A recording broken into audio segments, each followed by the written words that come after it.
Queridos, vamos lá. Hoje nós vamos fazer uma iniciação a este partilhante chamado Laura. Laura que dá corpo a este livro, A Escuta e o Silêncio. Eu atendi essa moça há muitos anos atrás, há 20 anos atrás aproximadamente. Sim, por favor. Há 20 anos atrás.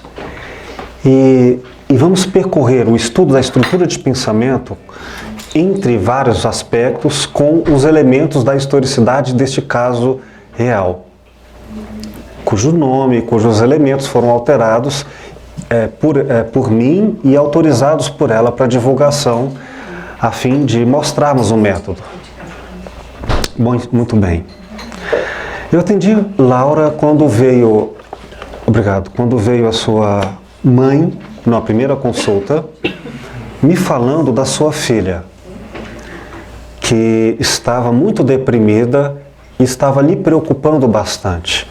Essa menina não tinha mais vontade de viver, já estava alguns meses assim.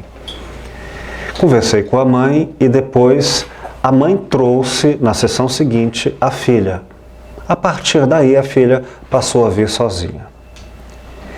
Como assunto imediato, ela disse que não tinha vontade de viver porque ela cometera um grande erro. Ela tinha matado seu próprio pai. E ao fazer isso, ela se culpava e não se permitia mais viver. Bom, então vamos começar a historicidade. Ela me apresenta as questões e basicamente eis o assunto imediato. Ela tinha discussões frequentes com os pais, entre os vários motivos, porque ela queria ter uma vida muito mais livre de pré-julgamentos religiosos, namorar, passear, e os pais católicos bastante conservadores e muito rígidos achavam que aquilo tudo era um grande erro. Então ela discutia muito, saía escondido e coisas assim. Mas apesar dessas discussões, ela tinha lá sua força vital animada de alguma forma. Eis que, certa vez, numa dessas várias discussões, o pai ofende a filha, a chama com termos pejorativos, ela fica muito magoada e decidiu não mais falar com ele até que ele pedisse desculpas. Momento em que, por uma coincidência, ele tinha cirrose, ele entra em estado crítico e vai para o hospital, em coisa de uma semana ele morre. Foi fulminante. Isso porque o pai bebia muito, entre, claro, derivações e outras coisas da genética do corpo dele. E nesse momento em que o pai estava internada, a mãe diz a ela: você vai matar seu pai de desgosto. E matou. Nisso o pai morre e antes dela pedir desculpas, ela elaborou de maneira mágica que ela efetivamente matou o pai. Agora olha que interessante. Sendo uma jovem formada em letras, 24 anos mais ou menos, ela tinha consciência de que ela não matou o pai.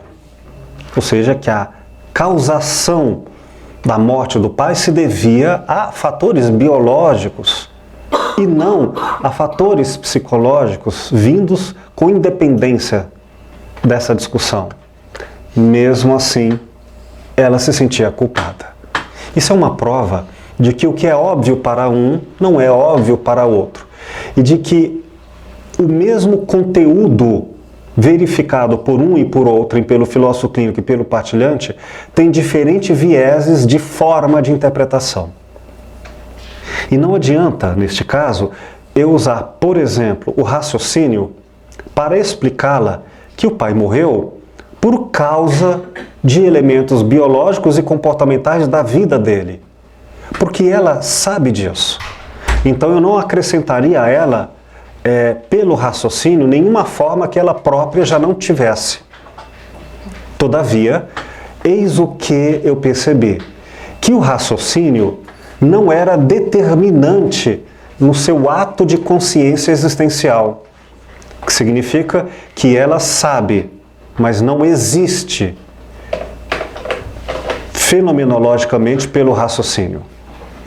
O que seria diferente de outra pessoa que, através do raciocínio, como uma forma de intencionalidade, se constrói o seu eu ou desconstrói o seu eu, porque seria uma forma determinante.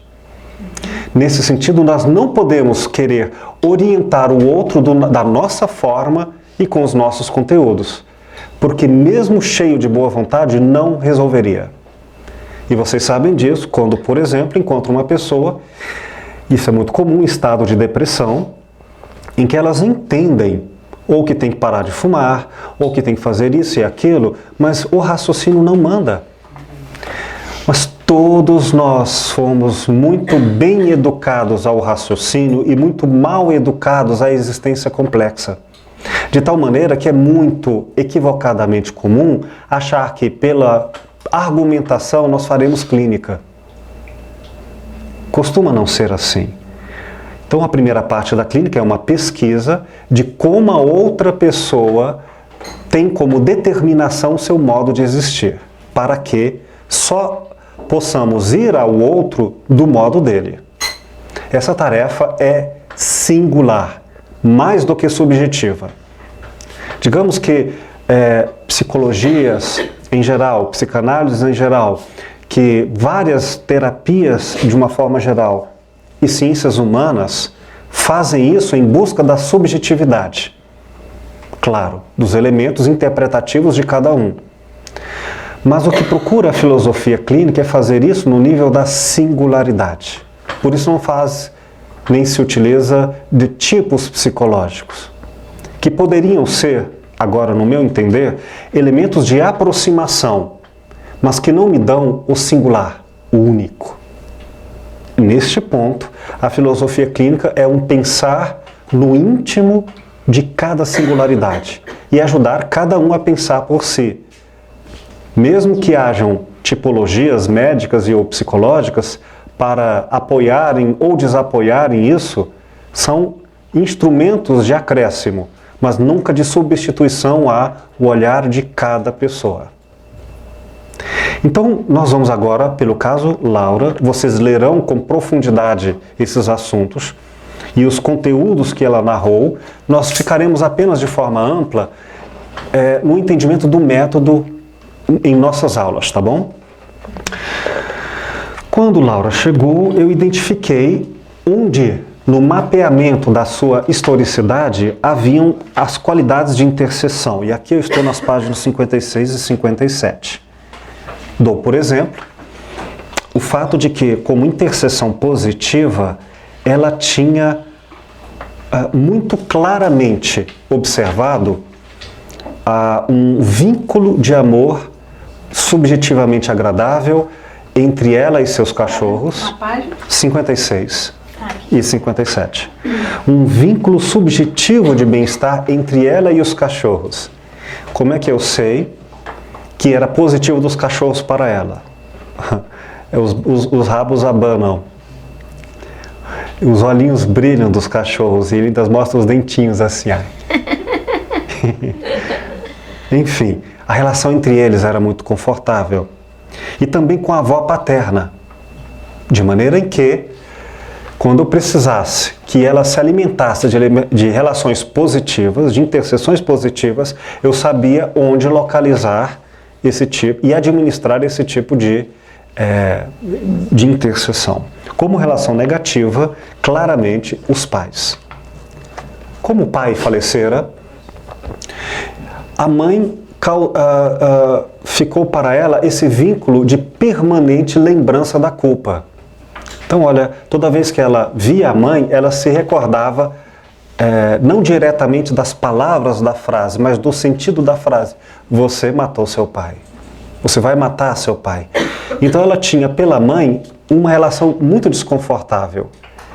De tal maneira em que pode ser citado ali com a mãe uma intercessão negativa permanente. Claro que existem outras, mas essa é uma referência didática. Como intercessão confusa, ela tinha entre várias pessoas, sobretudo na faculdade, como amizade, um rapaz que ela tinha grande admiração, chamado aqui, codinome Robert, com quem ela dizia, poxa, é uma pessoa agradável, uma pessoa muito boa, e ao mesmo tempo é o ideal de um companheiro e parceiro de vida cuja presença lhe causaria bem-estar. Mas por que era uma relação, uma intercessão confusa? Porque ao mesmo tempo ela tinha desejos eróticos muito acentuados por uma estética bastante comum e social de beleza no qual ele não se encaixava. Então ela pensava que bom seria se ele tivesse a aparência do Brad Pitt, por exemplo, e a alma generosa, amiga, divertida daquele rapaz. Só que, mesmo ele não sendo tão bonito, cheiroso e gostoso, ele era uma pessoa muito agradável. Então ela ficava ao mesmo tempo querendo se aproximar e querendo se afastar. Ficava confuso, porque ela queria se aproximar e ao mesmo tempo, para ela, isso implicava em relações eróticas na sua vida, e ao mesmo tempo pensava, isso vai atrapalhar a nossa amizade se eu me relacionar de forma erótica com ele. E, ao mesmo tempo, se eu me relacionar de forma erótica com outros homens, de maneira contundente e forte, isso vai afastá-lo, né? E, enfim, ficava confuso, que era ao mesmo tempo querer aproximação e distância. Confusão. Como disse antes, repito, confusão não significa necessariamente algo que deva ser evitado, mas reconhecido. Porque há pessoas que até preferem a confusão como uma espécie, cito um exemplo, de saída da rotina. Por não saber exatamente como vai se dar a qualidade da relação, é que elas preferem essa surpresa cotidiana, essa surpresa repetida. Como intercessão oscilante ou indefinida, está a relação dela com a mãe. Em que aspecto? De um lado, era claramente negativa, sempre negativa na presença da mãe. Por outro lado, era também positiva, porque ela tinha, apesar das brigas com os pais, tinha grande noção e senso para si mesma de familiaridade, ou seja, uma pessoa de família. Então, na presença da família, se sentia mal, porque isso causava discussões frequentes. Mas também queria viver em família. Então, uma maneira quase que conciliatória depois de mapeada, e assim o foi no futuro da terapia, mas logo de imediato reconhecido, na presença física da mãe, grande mal-estar, porque se lembrava da culpa no qual ela achava que tinha matado o pai, reforçado pelo discurso da mãe. E quando ela ficava longe da mãe, longe, portanto, da acusação recorrente e culpa recorrente, ela sentia amor e bem-estar na relação com a mãe. Então, tinha uma forma em que, ora, em certo contexto, era uma intercessão positiva, em outro contexto, uma intercessão negativa. Podemos encontrar agora exemplos disso em todos nós, e sugiro daqui para frente que vocês comecem a não a julgar com valor, mas apenas reconhecer descritivamente as qualidades de intercessões, no sentido de mapear a existência. Mapear a existência com intenção ética, para saber como se aproximar, quando se afastar de uma qualidade de vida melhor, existencialmente mais autêntica. E aí nós veremos que, por exemplo, algumas pessoas são mais autênticas, portanto mais potentes para a vida, mais capazes de enfrentar seus desafios, mais capazes de se recuperarem e darem força à sua caminhada, porque vivem em intercessão negativa. Eu atendi certa vez um rapaz que era lutador e ele treinava para lutar em níveis de campeonato, MMA. Então imaginem como se isso se dava.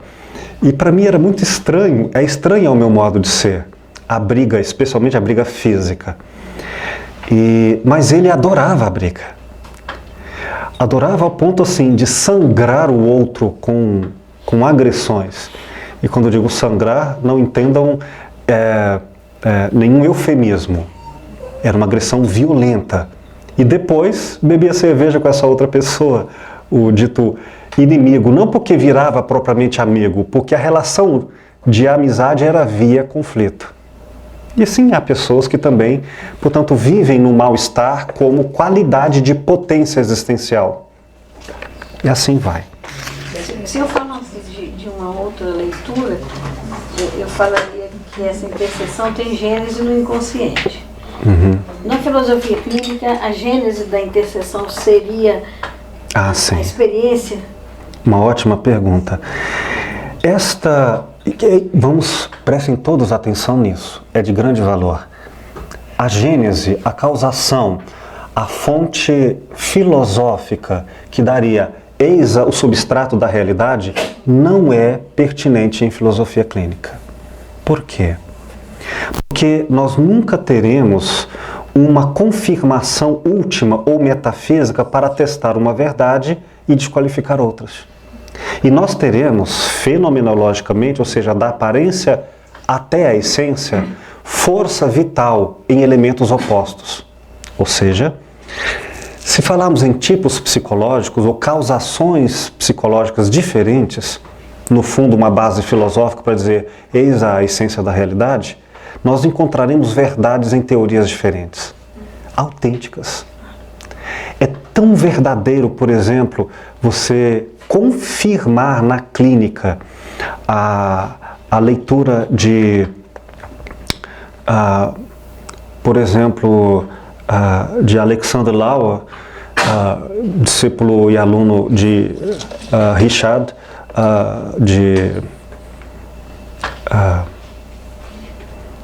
como chama aquele aluno de Freud? Esqueci o nome. Que lida com o orgônio. Reich. O Reich. Então, e Lauer desenvolve toda uma terapia corporal, no qual, através das energias corpóreas, simultaneamente psicológicas, nós encontramos uma espécie de equilíbrio. Isso se torna um postulado universal, como causa, consequentemente os efeitos têm uma teoria e uma dinâmica de tratamento. Porém, há pessoas que também em clínicas vão demonstrar apenas terem corpo como um adjacente, serem profundamente abstratas. Há prova, e a clínica demonstra. Então é tão verdade a existência e confirmação de terapêuticas corporais, como de terapêuticas abstratas. E assim, elementos sexuais, elementos transcendentes, todas as terapias, penso eu, alcançaram verdades e confirmaram essas verdades pelo seu método. Mas erram em termos de ética, quando universalizam a possibilidade do diferente. Isto é, quando elas destroem a diferença e dizem, no fundo essas diferenças são variações do mesmo, porque somos corporais, ou porque somos de pulsão sexual na origem, ou isto ou aquilo. O que nós faremos é transformar a filosofia, recuperar da filosofia seu caráter formador da potência humana. Isso é ser clínico. Então, ficaremos atentos para o fato de que a causação vai se revelando na medida em que a singularidade vai também se apresentando como importante. Entende? Então não trabalharemos a tese do inconsciente a priori em nenhuma outra. Não, com certeza. Aliás, eu deixei à parte, eu só fiz uma péssima comparação.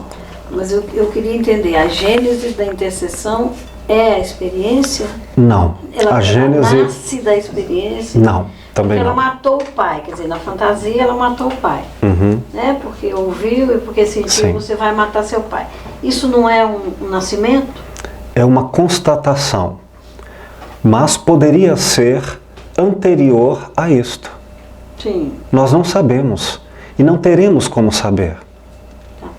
Porque uma causação de uma intercessão negativa, ela pode se dar, por exemplo, por prejuízos de valores. Isso é um viés que explica teoricamente. Um crê em certas coisas, outro crê em outras. E daí causa-se uma intercessão negativa. Vamos imaginar que, apesar disto acontecer, seja outro elemento, que é,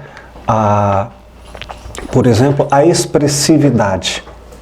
O fato de a pessoa falar tudo que está no seu coração para outra. E aí, isso causar uma intercessão negativa. Nós vamos imaginar outro elemento, um princípio de verdade, no sentido de que há elementos empáticos ou antipáticos que não dependem desses fatores. Até que, inclusive, vamos localizar pessoas que têm aversão nos valores, realmente não concordam, mas têm empatia, agradável. E outras que, nós vemos muito isso entre pessoas que querem, às vezes, provocar relacionamentos entre pessoas desconhecidas. Eu vou lhe apresentar alguém que tem tudo a ver com você. E aí apresenta essa pessoa. E olha que interessante, às vezes você realmente encontra, a própria pessoa ou reciprocamente reconhecem, de fato, concordamos, gostamos, temos todos os elementos, mas não há nisso uma interseção positiva. Enfim, nós podemos encontrar todas as variações ao infinito como provas clínicas. Então, ao invés de criarmos uma causação, uma gênese, nós caminharemos assim enquanto assim tem força. Por isso é singular e não tipológico. Muito bem. Seguindo adiante, vamos falar das bases categoriais. Ou dos exames categoriais.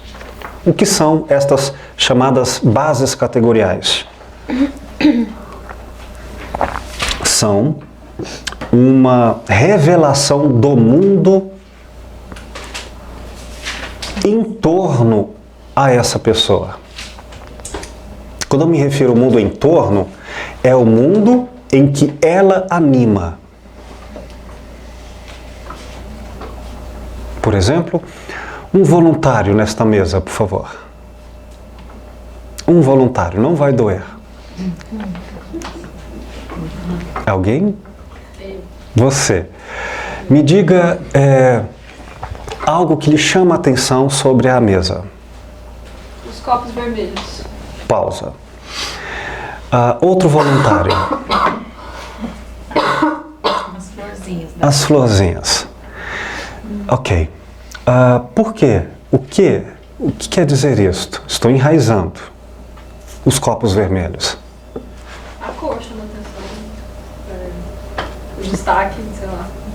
Me fala mais. Quando eu observo o todo, é isso que desponta, não sei explicar. Ok. Não sei explicar, é uma descrição. Faz parte. E sim, e você? Acho que a delicadeza, a beleza, carinho, é uma coisa assim. Uhum. Então, eis aqui um exemplo. Vamos destacar 3 exemplos. Quando eu, árbitro neste caso, quando eu digo, abandone o que não é mesa e preste atenção só na mesa, eu dei o tamanho do mundo. O tamanho do que vou chamar de entorno à consciência. Para que eu interprete o mundo, eu disse, olhe para cá. Ao fazer isso, eu limitei daqui ao infinito, que é para lá de Mozarlândia, tanto no físico quanto no abstrato. E ao fazer isso, eu não estou mais no mundo objetivo. E estou, porque eu selecionei de toda a objetividade possível um recorte para dizer somente a partir daqui é que me interessa me identificar com o mundo. Então, quando eu selecionei a mesa, nós não estamos mais na objetividade em si. estamos numa objetividade seletiva. Isso já é historicidade. E, portanto, já estou fazendo uma investigação de como é o mundo, mas como ele é interpretado por cada um. Então eu fiz uma seleção. Eu selecionei a mesa. De tudo que há nesta sala, por exemplo, ou no cosmos. Ao fazer isso, eu tenho simultaneamente o mundo que se me oferta, conteúdos, e a minha forma de interpretar. Fiz a minha seleção. Dentro dessa seleção, como árbitro, então eu perguntei a alguém, me fale. Aí ela disse, o copo vermelho. Ora, eu já posso perceber, por intencionalidade, que o elemento cor, portanto, via sensoriedade, aparentemente, eu teria que investigar isso ainda, aparentemente é algo que, de alguma forma, e eu não sei como, gênese subjetiva, lhe causa destaque. Aí eu digo, me fale mais a respeito. Ela não derivou, pelo menos nessa curta fala, elementos emotivos, elementos axiológicos, ela não derivou elementos epistemológicos para descrever. Ela fez basicamente uma relação, quando eu me refiro a epistemológicos, eu tenho que retificar, ela trouxe elementos que foram basicamente a relação todo e parte, pela cor. Quando eu vejo o todo da mesa, o vermelho me destaca. Não foi a forma do copo, não foi o elemento ou o símbolo de ser copo. Funcionalidades e outros aspectos, foi a cor. Ora, se esta pessoa tem a cor como algo que lhe aviva a intencionalidade, a determinação, é só uma pergunta. Então eu tenho conteúdo vermelho pela forma sensorial, e aí depois nós temos que investigar se está associado a emoções, se está associado a outras coisas. Mas agora, na segunda fala, quando houve uma seleção das flores sobre o vaso, houve mais caracteres vinculados às emoções, vinculados a uma estética emotiva, em que ela, para descrever melhor o que é belo, define como carinho. Ou seja, parece que, vamos ter que investigar, parece que de tudo que há para ser visto como conteúdo do mundo, a forma como seletivamente separa o que é relevante para este olhar é via emoção, valores de afeto. Se for assim de forma determinante, eu tenho um caractere que me permite mapear doravante o mundo em torno.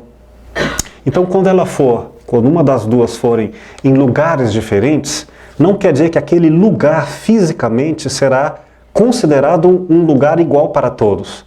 Mas talvez uma olhe pelo viés das cores, esse lugar, e outro olhe pelo viés dos elementos afetivos.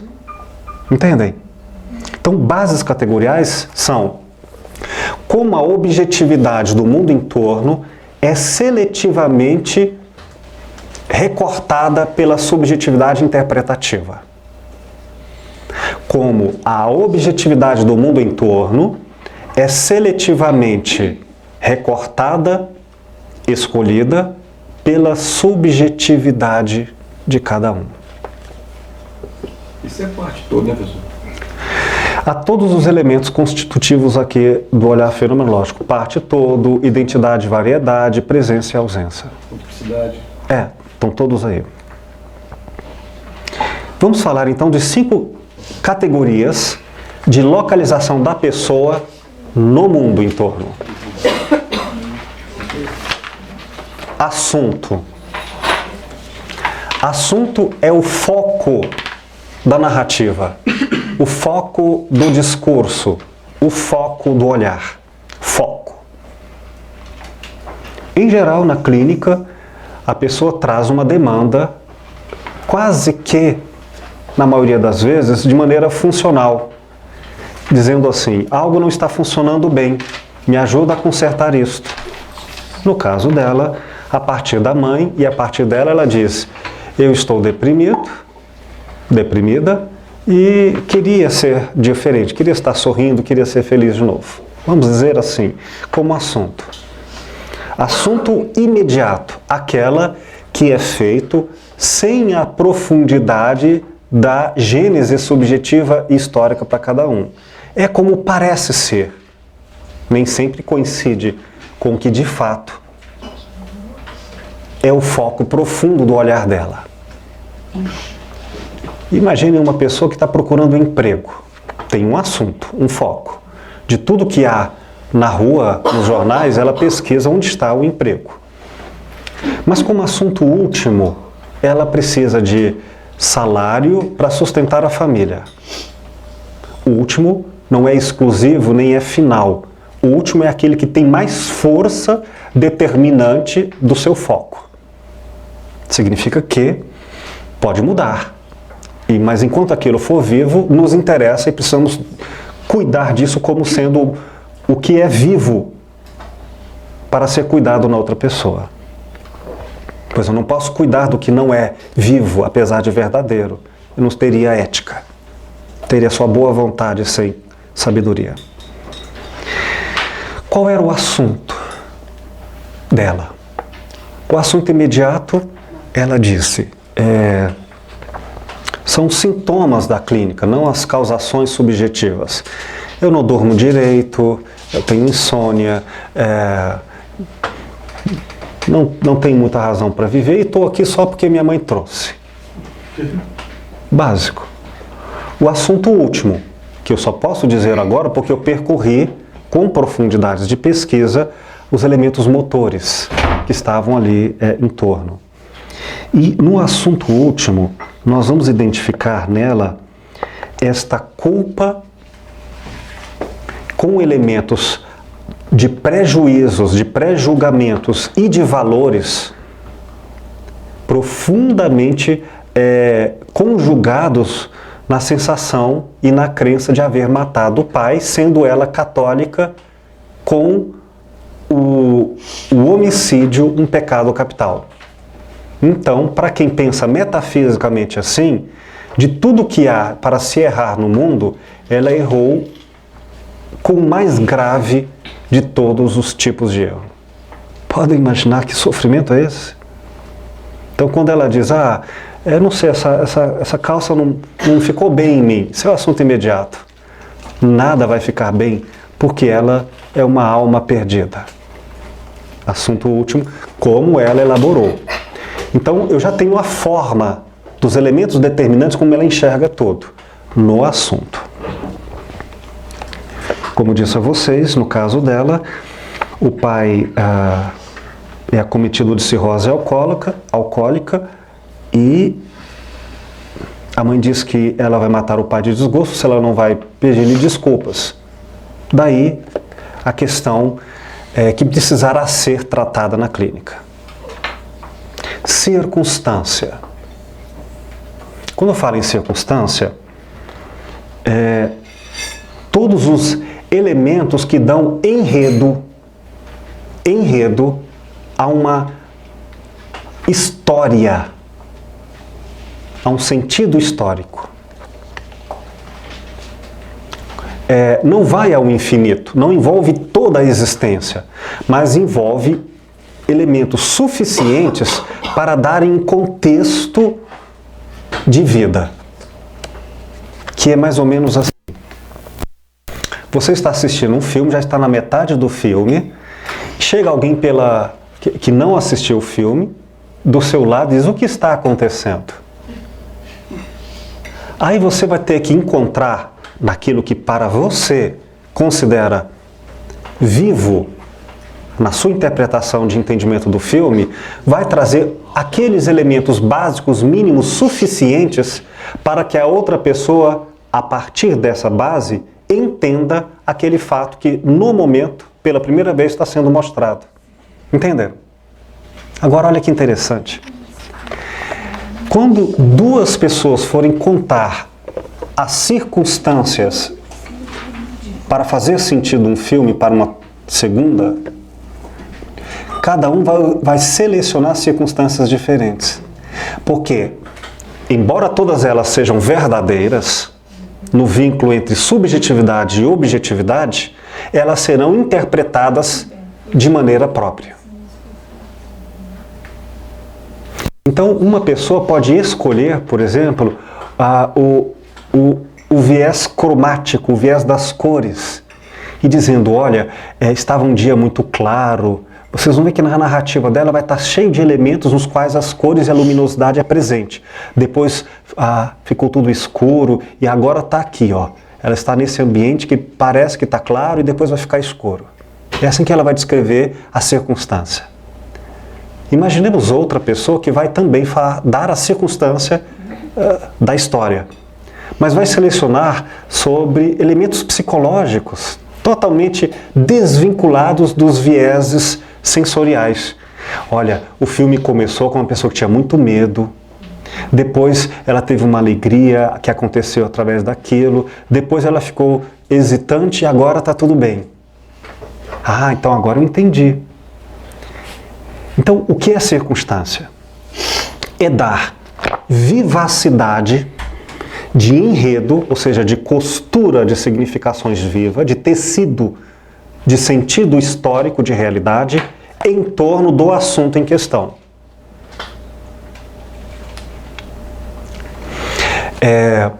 Portanto, quando nós vamos às bases categoriais e alguém nos fala algo, se eu não preocupar-me em entender as circunstâncias daquela narrativa ou daquele discurso, eu entenderei com isolamento e segundo minhas circunstâncias e não as dela.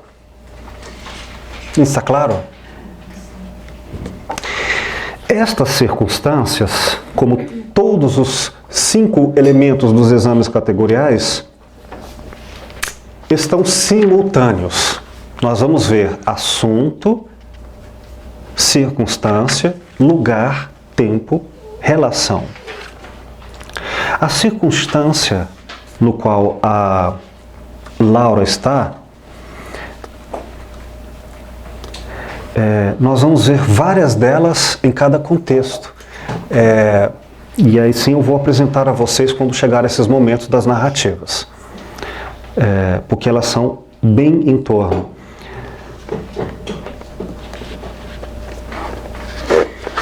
Lugar. Lugar se refere, como todos os outros elementos, assunto e circunstância, à comparação entre a objetividade física do ambiente em torno e a subjetividade da interpretação. Então, uma sala de 8x4, o tamanho desta sala, aproximadamente. E este lugar, para um, é grande, para outro é pequeno. Para um é agradável, para outro desagradável. Como eu citei outrora, um amigo, tendo a casa inteira para estudar, não conseguia. Muito espaço que lhe atrapalhava a cognição.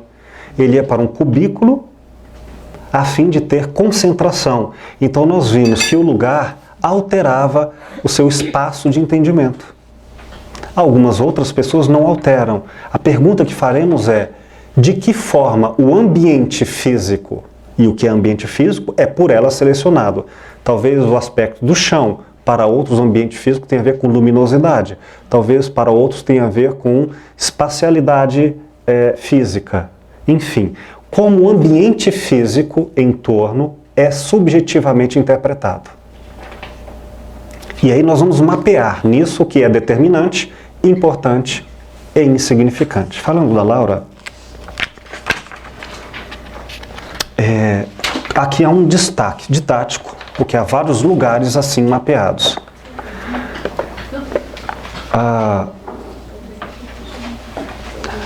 Ela disse que a casa dela era grande demais, e por grande uma reclamação, insuportável. E por isso, ela ficava muito no seu quarto. E aí, eu observando nos seus discursos, eu vi que no quarto ela se sentia bem, propriamente na expressão comum em casa. E na sala, na cozinha e outros espaços, ela se sentia estranha e desconfortável. E eu observei que isso se devia, entre vários elementos, ao fato de que o quarto dela tinha a ver com o mundo dela, por ela, subjetivamente interpretado. E a casa, quarto afora, tinha a ver com o espaço da mãe, no qual a mãe habita conjuntamente, mas não a mãe no quarto.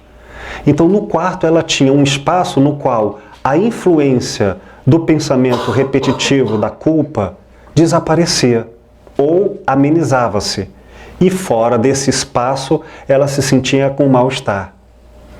Podemos ver, por exemplo, nós temos aqui o querido padre, Cadu, que pode nos dar testemunho se ele já ouviu falar nisso, mas eu já tive relatos dessa natureza, como que gente que não se sente em pecado fora da igreja, mas ao chegar na igreja é que começa a se sentir com mal-estar. Um mal-estar desejado, que é uma espécie de salvação pela proporção do pecado. E lá fora da igreja nem lembra nem de pecado, nem de salvação. Então, o espaço pode alterar percepções, existências e outros elementos, né? Isso varia para cada um. Categoria tempo. Aqui eu citei a casa, mas eu também lembro outra característica, ainda na categoria lugar. A Laura, quando criança, viveu no chamado interior. Põe interior nisso. Para mim é tão interior aquele fim de mundo quando a cidade não tem um cinema. E para ela, esse interior tinha uma espécie de liberdade no qual não tinha violência, no qual ela podia ficar qualquer hora na rua. Mas ao vir para Goiânia, já numa capital que ela entende como não interior, lembremos que isso é interpretativo. Outras pessoas poderiam entender Goiânia como interior e Rio de Janeiro como centro. Mas para ela passou a ter um elemento comparativo entre interior e não interior, exterior ou centro urbano, de tal forma que ela diz: eu não gosto do interior, não gosto da vida pacata. Mas compara com vida urbana o problema da violência. E ao comparar diz: apesar disto, tem todos os ingredientes que me alimentam. Luzes, festas, boate, amizades, agitações que não tinha no interior. Então eu mapeio que, se por exemplo ela fosse eventualmente para um interior efetivo, ganhasse um salário de $1 milhão, mas não tivesse os elementos existenciais no qual ela se sentiria viva, aquele dinheiro iria desvitalizá-la e talvez levar a elementos de alienação. Uma alternativa seria trazer esses elementos, o quanto possíveis, para aquele interior, né? Os elementos da urbanidade, do barulho. Mas é curioso, algumas pessoas sentem falta do barulho, não se sentem em casa sem esse barulho. Categoria tempo. Professor? Sim. Desculpa, no último período do caso clínico do lugar, ela fala assim: contou que todos os lugares ficavam melhores quando estava com seu amigo Robert, etc. Uhum. Quando fala que contava os lugares ficavam melhores com a presença do amigo? Do Robert, tem alguma coisa a ver com a própria relação? Tem, exatamente. Esses elementos se alteram e se conjugam. Porque eles são vivos. Eles não são independentes. Não. Isso é só didatismo aqui, para termos ênfase na perspectivação. Mas tudo são vivos. Então, com a presença da categoria relação, que são os elementos importantes em destaque na vida de alguém, como, por exemplo, imagine um escritor no qual o teclado, ou a caneta, ou o lápis são fundamentais para ele escrever. Então, tá em relação a esses pontos, já falo de outra categoria, relação, é que esta pessoa consegue se sentir situada no mundo. Quais são os elementos que, em relação a eles, a pessoa se vincula no mundo, e sem eles, a pessoa se desvincula de si mesma no mundo. Talvez algumas pessoas sejam uma imagem, outras um café, outras um cheiro, outras um discurso. São coisas que, graças a essa presença, ela se sente ancorada no mundo. Sem isso, ela tem coisas, mas ela não tem animação. Sabe, por exemplo, alguém que vai ver um filme e diz assim, mas o que eu estou fazendo aqui? Olha lá e vê coisas, mas não se vê existencialmente engajada, porque falta ação, ou falta emoção, ou falta... Aí nós vamos atrás dos elementos. Talvez se não tiver cores... Eu estou olhando aqui e não estou vendo nada. Se essa pessoa está vinculada ao vermelho, como um dos elementos vitais, então ela precisa da presença ou da ausência de alguma forma para se sentir situada. Cito um caso clínico de uma pessoa que era noturna que eu atendi. Digo noturna porque de dia, segundo ela ficava sem força, sem sentido, como que vegetando na vida. E à noite ela acordava. Acordava a existência, a inteligência, o ânimo, tudo que era vital para ela. E eu atendia às 6 horas da tarde, era o horário da nossa clínica. E eu costumava deixar a luz acesa, porque era um período em que começava claro e terminava escuro a nossa clínica. Então deixava por hábito acesa porque mudava-se o tempo e não alterava a nossa visualidade. Quando eu percebi que para ele a luminosidade alterava, eu passei a não deixar mais aceso, no caso dele. Então nós começávamos no claro e na medida em que ia escurecendo, essa pessoa fluía a sua espontaneidade, a sua riqueza subjetiva de ser. Mas chegou dias em que ficou escuro mesmo entre nós. Como fluía a clínica? Ou seja, o lugar associado a visualidades, associado à relação luz-escuro. O mesmo vale para a categoria tempo. O que são 2 horas? O que é um mês? O que quer dizer 4 anos?